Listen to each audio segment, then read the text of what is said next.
January 1944, the Western Front. The cold winds howled across the frozen earth as the sound of distant artillery fire cracked the quiet night air.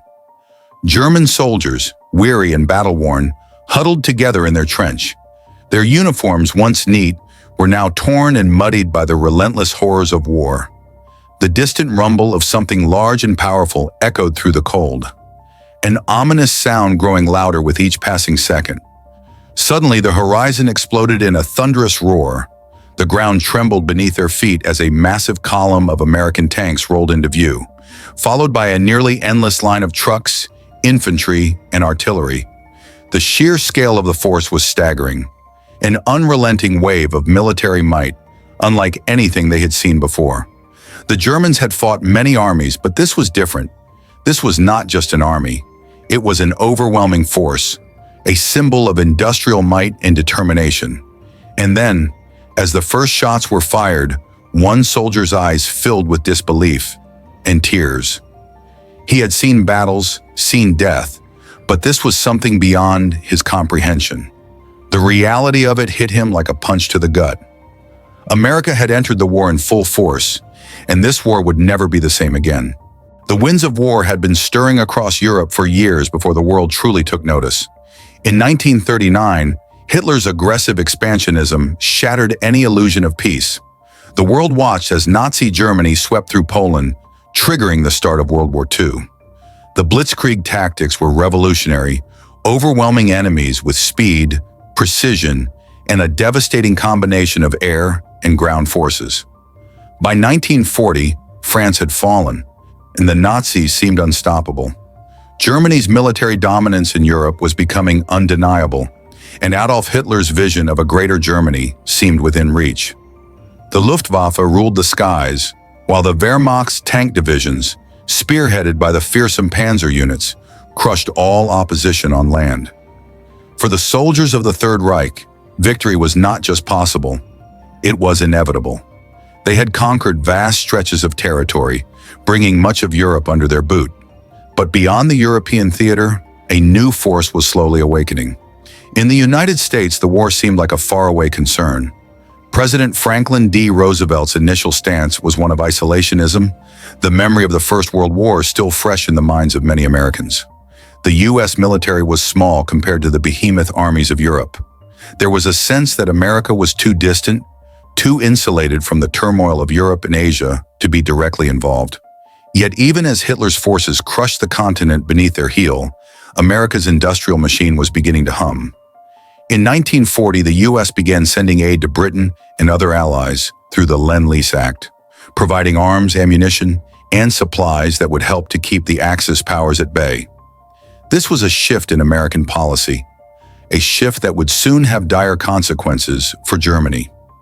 By 1941, with Britain desperately holding on against the Luftwaffe and the Nazis spreading across North Africa and the Eastern Front, the Allies were becoming increasingly reliant on American material support.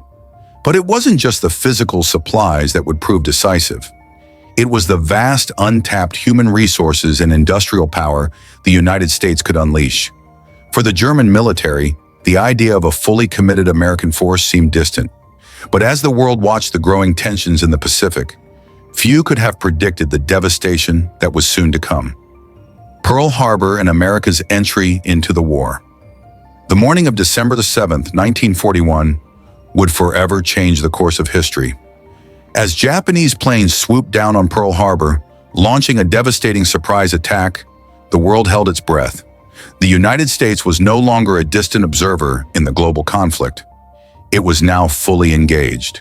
The attack crippled much of the U.S. Pacific Fleet, but it also ignited a fury in the American people. Roosevelt's declaration the following day would rally the nation like never before, a date which will live in infamy. Within days, Germany, bound by its alliance with Japan, declared war on the United States. This was the moment the German High Command had feared, and yet they hadn't fully grasped the scale of the danger. While the Axis had been expanding their influence in Europe and Asia, the United States had been quietly building one of the world's most formidable military forces, The full might of America's industrial power had been slowly mobilizing, its factories converting to war production. The country had resources, endless resources, and a vast workforce that would soon be put to the test. The German military, already stretched thin on multiple fronts, now faced an enemy unlike any they had encountered before. They had fought in Poland, France, and Russia against forces that were often ill-equipped, poorly coordinated, or already exhausted by years of war. But America was different. The United States was not just another opponent, it was a juggernaut waiting to be unleashed. At first, the Nazi leadership dismissed the U.S. entry into the war as a mere formality, an inevitable response to the attack on Pearl Harbor. But by 1942, as American troops began arriving in Britain, Africa, and eventually in the Soviet Union, the reality began to sink in. This was not a country that could be easily defeated. The scale of American production and military mobilization was staggering, something the Germans had never faced. By the summer of 1943, German soldiers in France and the Eastern Front were beginning to understand the true implications of this new enemy. The Americans were not just sending supplies, they were sending the raw might of an industrial powerhouse that could outproduce and outfight any army on Earth. German soldiers who had once been confident in their superiority began to wonder, how could they possibly face such a force? The shock didn't come all at once. The true scale of the American military presence, the vastness of its equipment, the sheer number of troops, became apparent only when they first clashed in battle. The German soldiers who fought against the Allies in Normandy, in the skies above the English Channel, and later in the fields of Italy were stunned. This was no longer a war of tactical maneuvers or localized battles. This was the full might of a nation whose resources and determination could not be measured. The sight of thousands of American tanks rolling across Europe, backed by waves of bombers and infantry, began to break the spirit of the Axis forces. For the first time, they faced an enemy who not only fought with ferocity, but also had the resources to sustain it indefinitely. This was a turning point, and for many German soldiers, it was a moment of despair. Human angle, the shock of the soldiers. In the heat of battle, the German soldiers were accustomed to the chaos and brutality of warfare. They had seen death and destruction up close, many of them hardened veterans from the Eastern Front, but nothing could have prepared them for what they encountered when the American forces arrived in full force. The sheer scale of the enemy's military might was something beyond their comprehension. When the first American tanks rolled into view during the Normandy invasion, many German soldiers froze. The Panzer tanks they had relied on for so long were formidable, but the American Sherman tanks were a different beast entirely, more numerous, heavily armed, and capable of taking on German defenses with a ruthless efficiency. German soldiers who had once feared the speed of the Blitzkrieg now found themselves on the receiving end of a new kind of power. On the battlefield, it wasn't just the firepower that shocked them. It was the overwhelming presence of American troops. Where once there had been isolated engagements with smaller Allied units, now German soldiers faced the full force of a modern army. A relentless stream of soldiers who didn't retreat, who kept coming, wave after wave. The soldiers who had once believed that only their superior training, tactical skill, and military might would secure victory, now realized that they were fighting an enemy who had the capacity to fight on a scale they had never imagined. The stories from the front lines began to emerge. German soldiers, battered and exhausted, breaking down at the sight of endless American reinforcements. For the first time in the war, many German soldiers began to lose their resolve. The realization dawned. This was no longer a fight they could win. One soldier, as the Americans pushed deeper into France, was quoted as saying, "We thought we were the ones who would decide the fate of Europe. But now we see that America has arrived, and they are not leaving." This sense of defeat, born from the shock of America's vast military might, spread throughout the German ranks. Even the most battle-hardened soldiers were shaken to their core. The realization that the Germans were outmatched, outproduced, and outmanned led to a devastating blow to morale. Tactical angle, the overwhelming power of American forces. From a tactical standpoint, The presence of American forces on the battlefield presented a new kind of challenge for the German military. The Germans, who had built their strategies around rapid, concentrated attacks with smaller, highly mobile units, now found themselves facing an enemy that had mastered mass production and coordination. The Americans brought to the battlefield not just tanks, but entire divisions of mechanized infantry, artillery, and air support, all working together in a symphony of destruction. This was the concept of combined arms warfare at its finest. Unlike the fragmented, often overstretched Axis forces, American forces operated with a unity of command and purpose that allowed them to overwhelm German defenses. When the Allies landed in Normandy, the German military was caught off guard by the scale of the invasion. The American beachheads were not just a few thousand soldiers. They were fortified, well-supplied, and had air superiority from the start. German forces, often disorganized and unable to coordinate between their scattered units, struggled to contain the invasion. The Luftwaffe, which had once dominated the skies over Europe, was no match for the sheer number of Allied bombers and fighters that blanketed the skies, ensuring the Germans could not mount an effective aerial counteroffensive.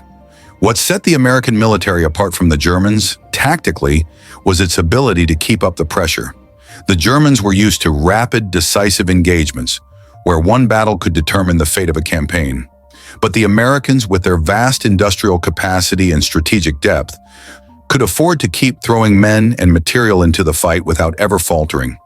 For the Germans, this constant stream of American reinforcements was both a tactical nightmare and a psychological burden. They were forced into defensive positions, reacting to every movement, unable to maintain their traditional initiative.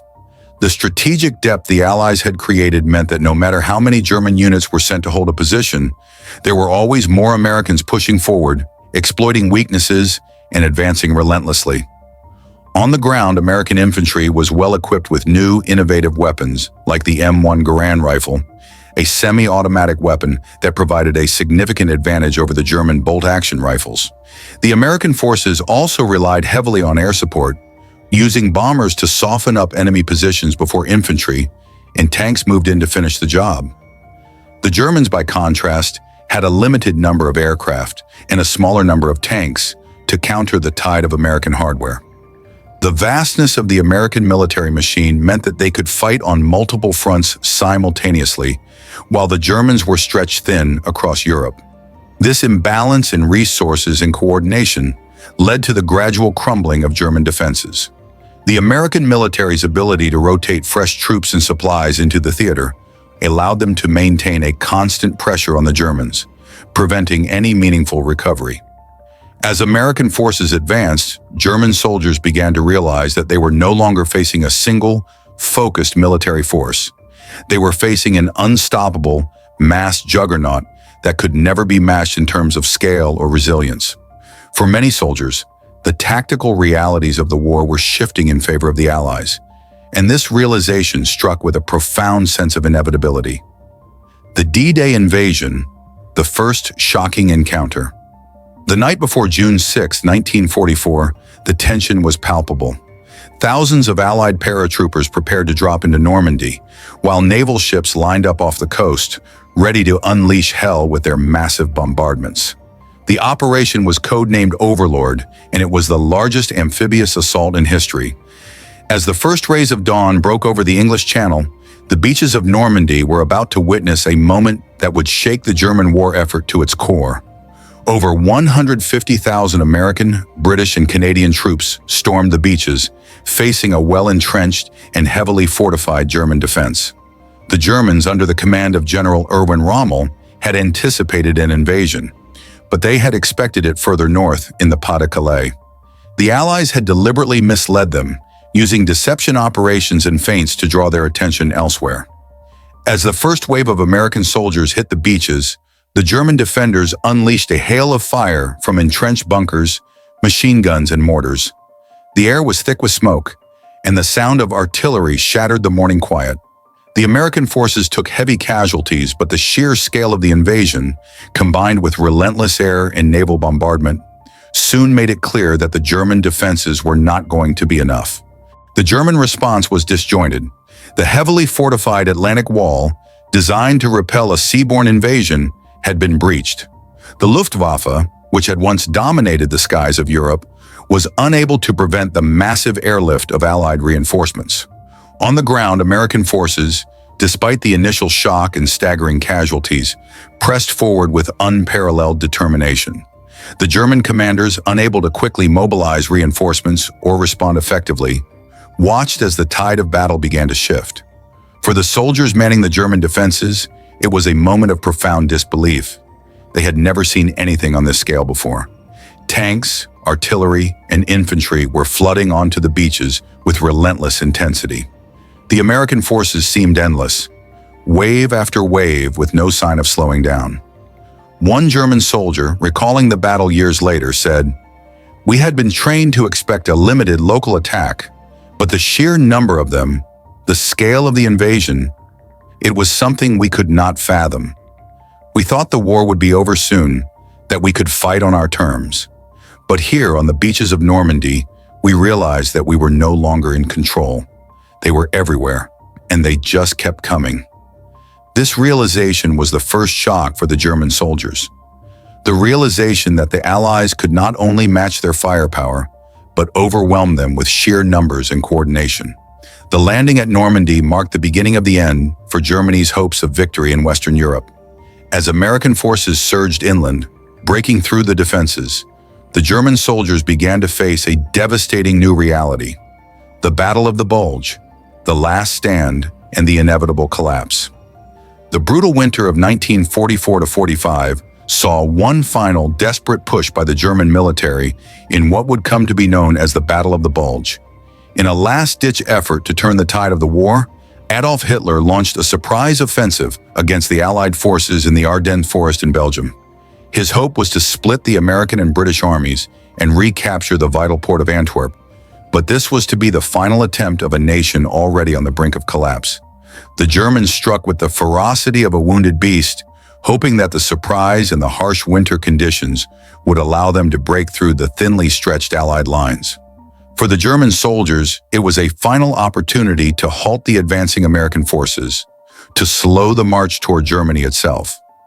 But as the days wore on, they encountered the reality of fighting against the full force of American industrial might. And they began to realize that no matter how much they fought, it was a battle they could not win. The weather was horrific, a cold, biting winter that only added to the misery of soldiers on both sides. The Germans, already worn thin from years of war, found themselves facing American forces that were now more experienced, better supplied, and better equipped than ever before. The sight of massive American tanks, artillery, and aircraft arriving in full force to counterattack was a stark reminder of the raw power that the United States could bring to bear. For the German soldiers on the front lines, the Battle of the Bulge represented a devastating realization. At the height of the conflict, they were fighting not just for territory or political ideology, but for survival. The German military, already overwhelmed in the West, now found itself trapped in a war of attrition it could no longer win. The tactical advantage they once held was no more. The Americans had perfected the art of combined arms warfare, overwhelming the Germans at every turn with coordinated strikes that exploited every weakness in the German defense. One German soldier, interviewed after the battle, recalled the moment he realized the war was lost. "We had fought so hard for so long, but when I saw the American tanks rolling through the Ardennes, I knew it was over. The scale of their advance, the number of soldiers, the endless supplies. I had never seen anything like it. We were simply outmatched. No one had told us how strong America had become." The Battle of the Bulge, while a temporary setback for the Allies, was ultimately a failure for Germany. By January 1945, the Germans were forced to retreat, and the Allies resumed their push into Germany. This battle marked the final moment of significant German resistance in the West.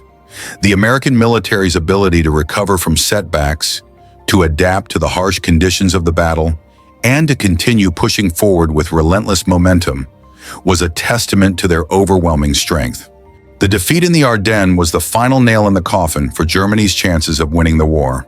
The American forces, now unstoppable, continued their advance into the heart of Germany, breaking through the last vestiges of resistance.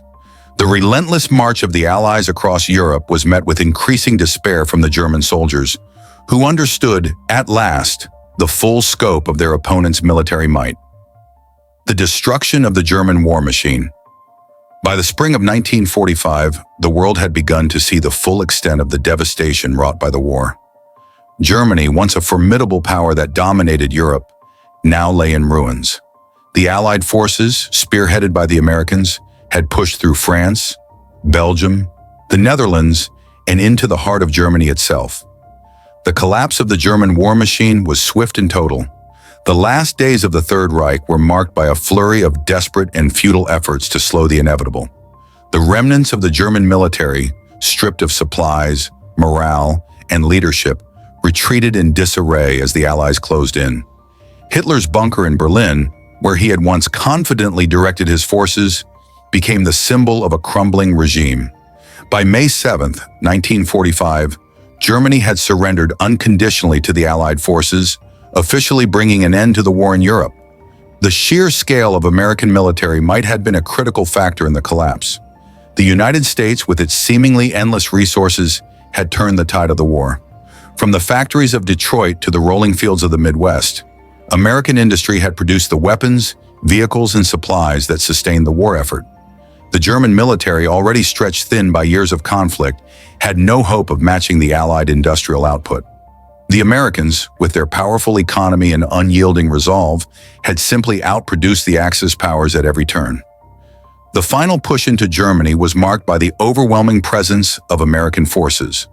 In one of the most significant battles of the closing stages of the war, the Americans captured the city of Cologne, followed by the final assault on Berlin. The fall of Berlin symbolized the end of Nazi Germany, but it was the constant American pressure, in the form of massive air raids, armored divisions, and infantry assaults, that hastened the collapse. The German soldiers who had once believed they were invincible now found themselves fighting for survival against an unstoppable force. Reports from both German and Allied soldiers alike spoke of the devastation. One German officer, recounting the final days of the war, wrote, "We never thought it would come to this. The Americans were everywhere. Their tanks, their bombers, their soldiers.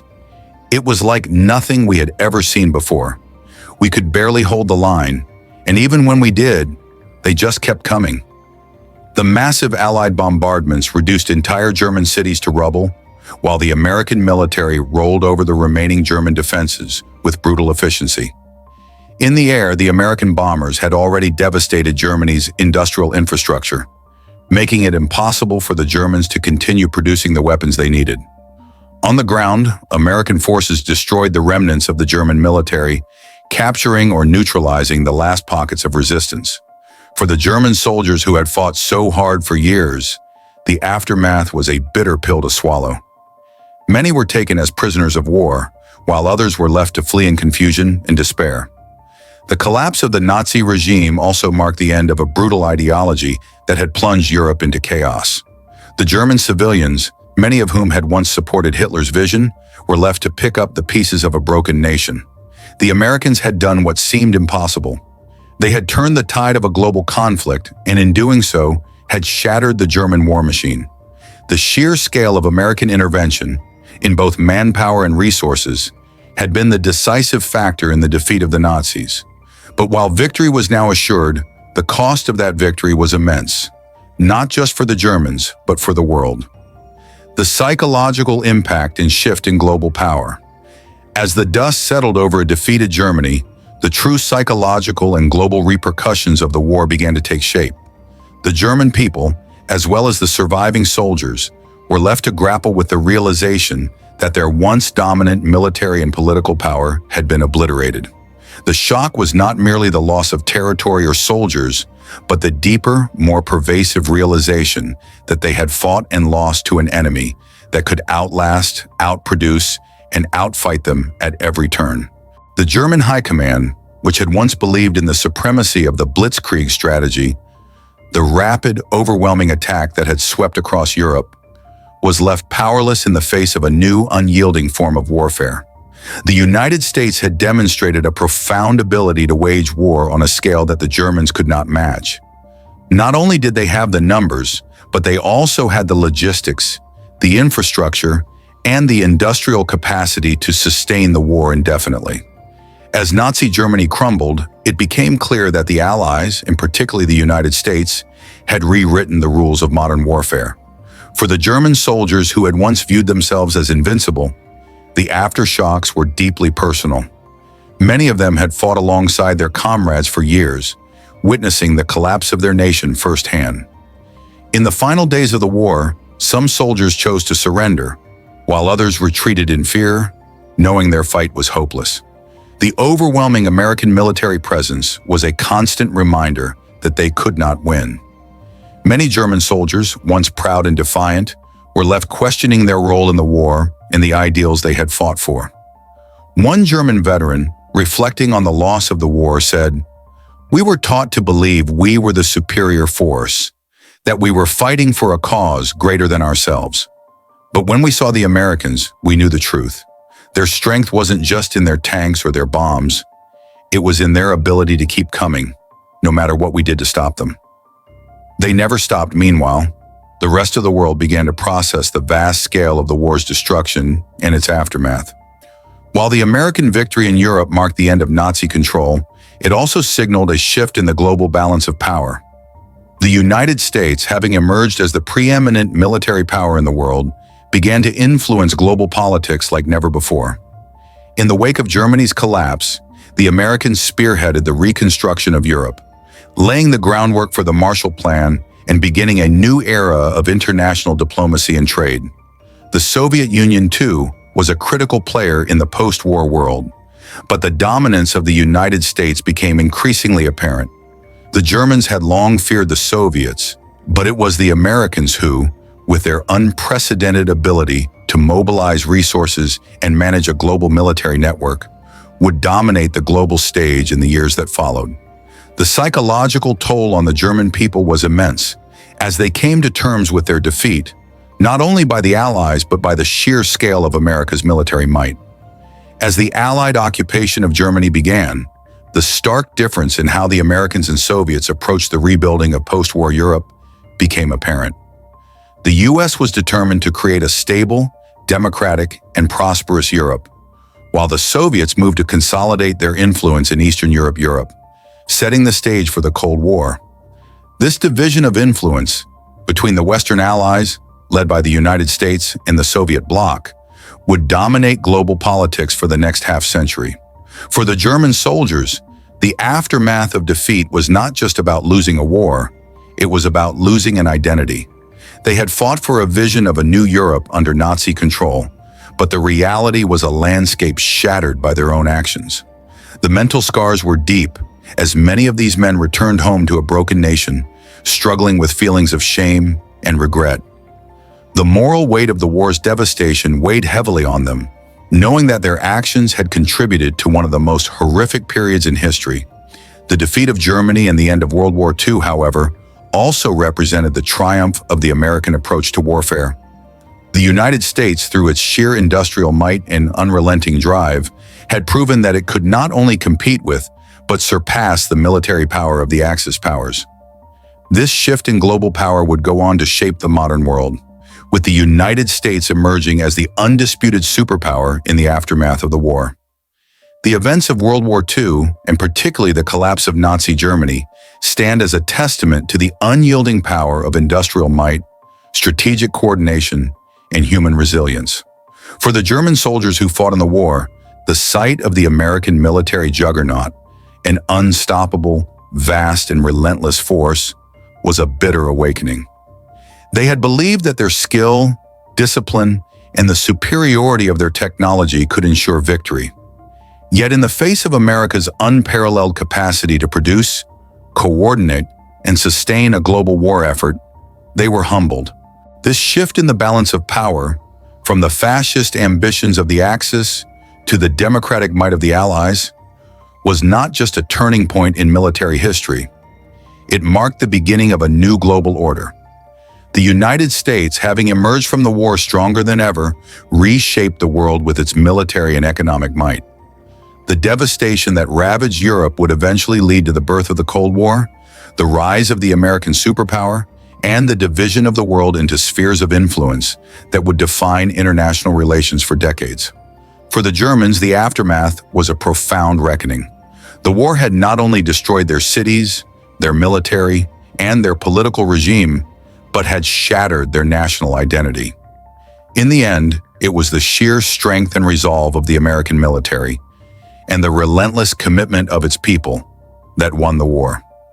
The Americans had proven that no single nation could dominate through sheer force alone. The real power lay in the ability to mobilize, to adapt, and to fight not just with strength, but with unity. And while the war brought unspeakable suffering and destruction, it also served as a lesson in the importance of industrial might, human endurance, and strategic vision. The United States, emerging as the dominant force in the post-war world, set the stage for a new era of global politics, economics, and military strategy. In a war defined by brutality and sacrifice, it was America's vast military power that turned the tide and ultimately reshaped the world order for generations to come. This victory, however, was not just the triumph of one nation. It was a shared victory for humanity, reminding us of the devastating cost of war and the immense power of cooperation and resolve when the stakes are highest.